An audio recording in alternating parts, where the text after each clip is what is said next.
Okay, so today we're going to be looking at arithmetic sequences. Okay, so we're looking at a new type of sequences and series, arithmetic. So let's consider the sequence.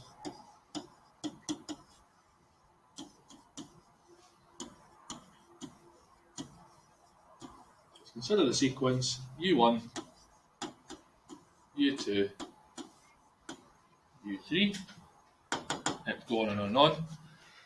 Defined by the recurrence relation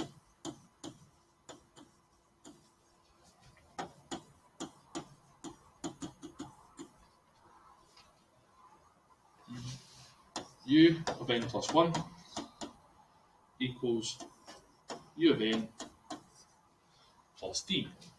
Okay, with U of 1 being the value a, and where d is a constant.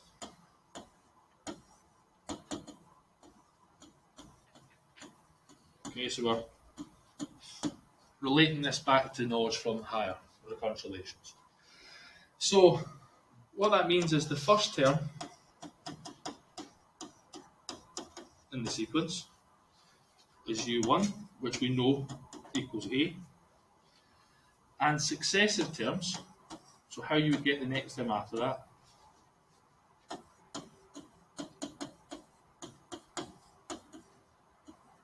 and successive terms increase by d each time.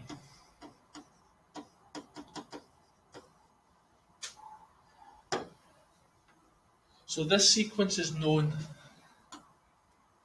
as arithmetic if we're in this case.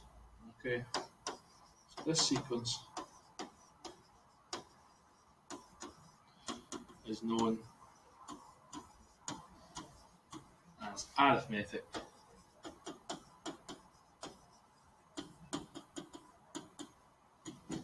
Okay, so that's the key word, sequence.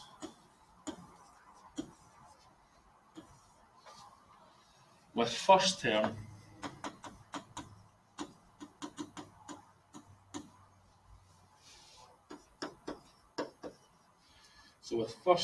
A and common difference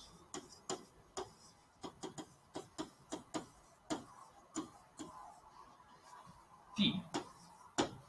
Okay, so basically we start off with a number A as our first term, then every time we want to get the next number of the sequence, we add a common difference d. So d could be, for example, 2, it could be 5, it could be 7.3 for all we know. Okay, it's just a constant that you would add on to get your next number. It could also be negative 2, which would mean that your number is actually reduced in the sequence too. Okay, so what that would look like if we wrote it down as a sequence, we wrote down the sort of explanation of it.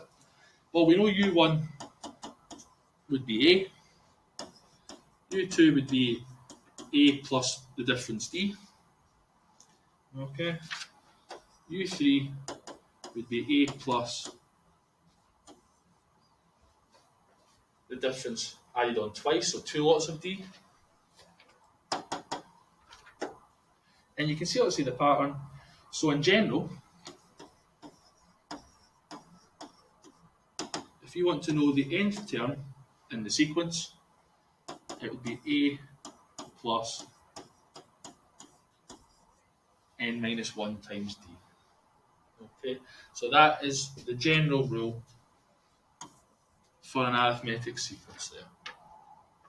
Okay, so we'll look at a couple of examples and we'll try and answer some questions regarding these here. So again, you're going to have a lot of your skills to solve these questions you'd have probably used last year doing the recurrence relations, depending on what they ask you. Okay, so we'll look at the first example. So example 1. Okay, so for the arithmetic sequence,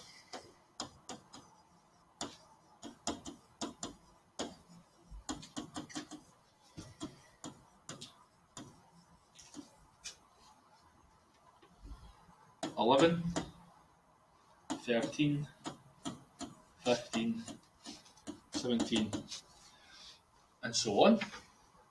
Okay. We're going to find a formula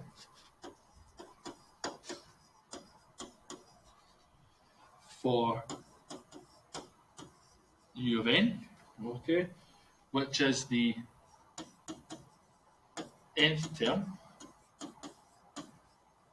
in the sequence, and hence find, I've got a few questions here, so hence find part A, the 25th term,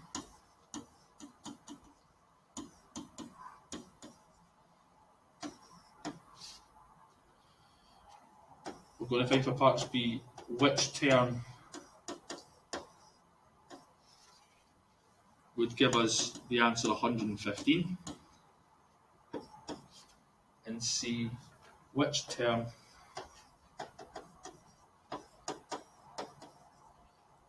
is first to exceed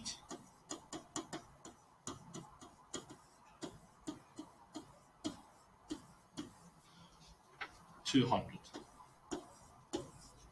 So after we get the formula for the nth term, we can then use that to try and find out the answer to those three questions there. Okay, so let's see how we would do that. So solution.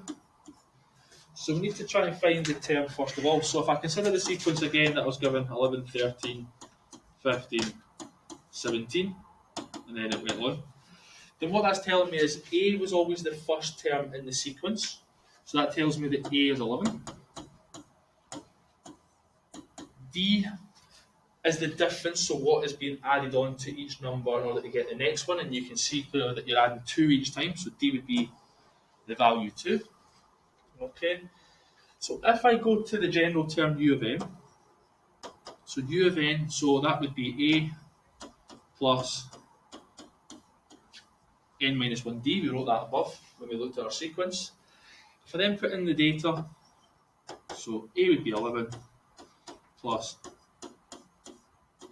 n minus 1 multiplied by 2. Okay. If I multiply out those brackets, I would end up with 11 plus 2n minus 2. So the general term for this arithmetic sequence, if I tidy it up, would be 2n plus 9. Okay. So I use the fact that the general formula for an arithmetic sequence is the top line there. I'll put a star next to that. And then I've just put the data in and simplified them. Okay, so that's what I'm going to use in order to try and work out the answers to each bit there. So part A was asking me for the 25th term. So that means that it's going to be U of 25, which means it's going to be, if I substitute 25 into that expression there, it's going to be 2 lots of 25 plus 9, which would give me an answer of 59. Okay.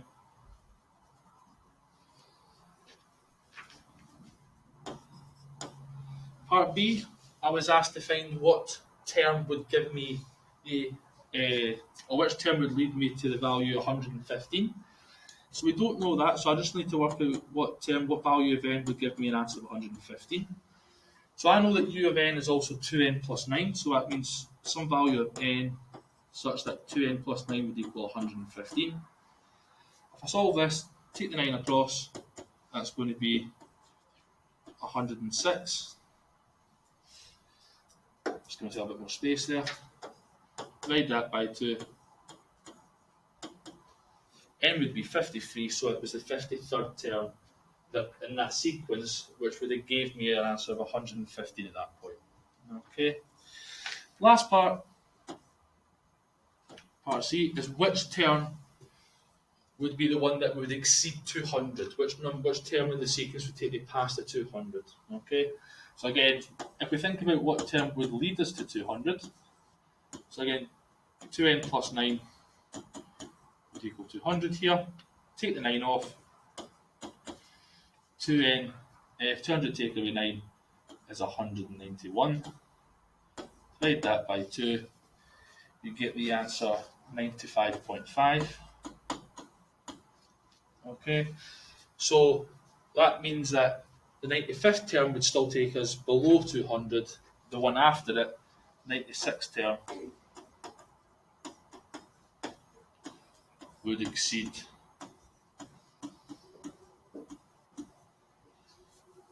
200. Okay, so there's three questions that once we had our general sort of expression for our specific arithmetic sequence, starting off with a general formula at the top there, we could then use that in order to answer these three questions there. Okay at that point? Okay, so we'll look at our second example that maybe a bit more involved, maybe a bit more like some of the things you maybe seen last year regarding recurrent relations at higher. So, example 2. So the fourth term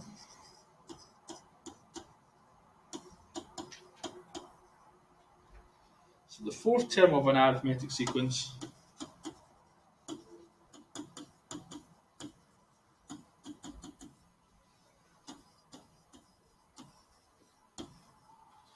is 31, and the ninth term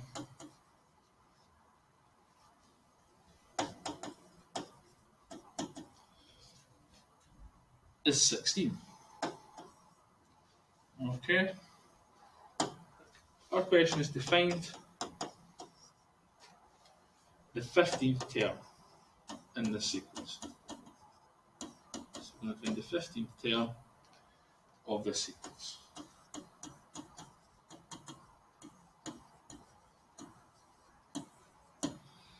Okay.